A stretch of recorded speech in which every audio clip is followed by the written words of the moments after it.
லைட்டாக கொஞ்சம் லைட்டாக தூக்கணும்.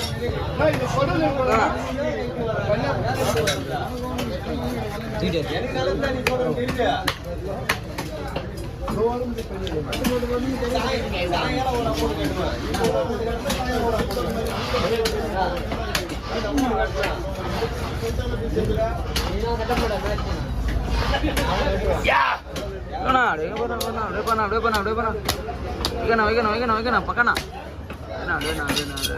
அப்படியே பண்ண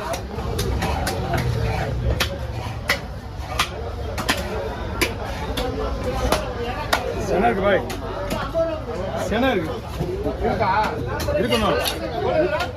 குடல் இருக்கலாம். குடல் முக்கியமா சென முக்கியம் பார்த்தா சென தான் முக்கியம். குடல் கூட நல்லா போயிடும்.